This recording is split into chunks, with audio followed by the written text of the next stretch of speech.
Sorry I'm late, sorry. I've kept you waiting. That's rude of me, sorry. Okay, right, now let's get cracking. Who's had a chance to look at Romeo and Juliet since last week?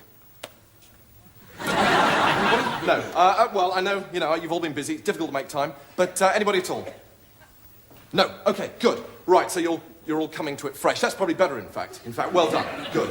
Right, now, first of all, this is Mr. Lewis. He's just popped in to see how we're all getting on. Just ignore him.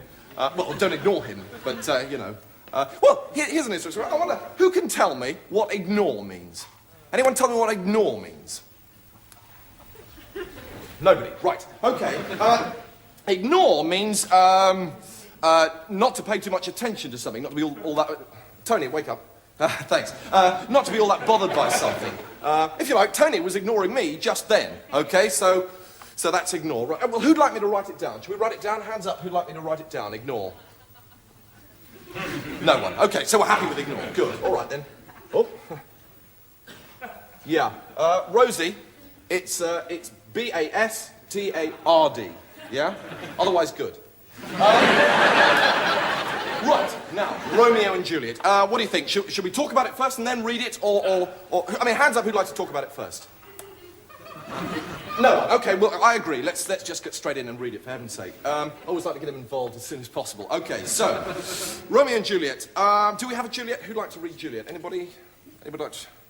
What about a Romeo? We've got to have a Romeo, yeah? A couple of Romeos. Maybe what? One Romeo, eh?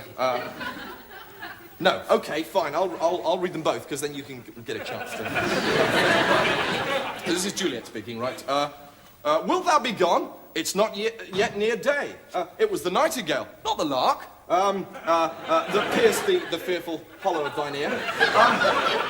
Nightly she sings on yond pomegranate tree. Believe me, love, it was the nightingale. This is Romeo now. It was the lark, the herald of the morn, no nightingale. Look, love, what envious streaks do lace the Severine clouds in yonder east. Okay, now, right. Having heard that, from what you've just heard, what relevance do you think Romeo and Juliet has to today's Britain?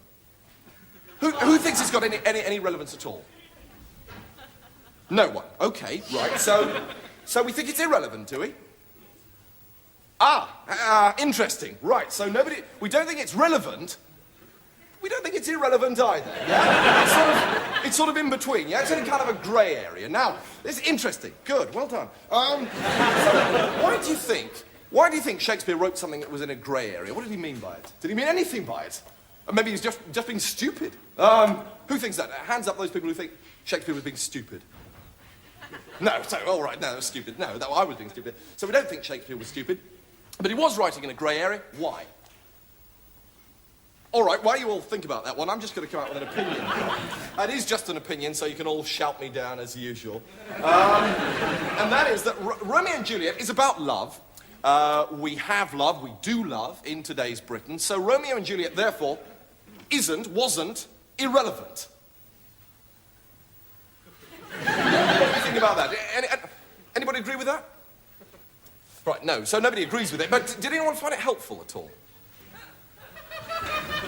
Nobody. Right. No, you're right, I was being unhelpful there. That's stupid of me, I shouldn't have. I've just clouded the whole issue now, I'm sorry, I'm just holding you back. Well,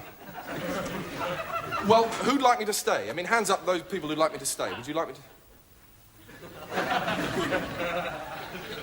No one. Right. No, I agree. You're right. I'm sorry.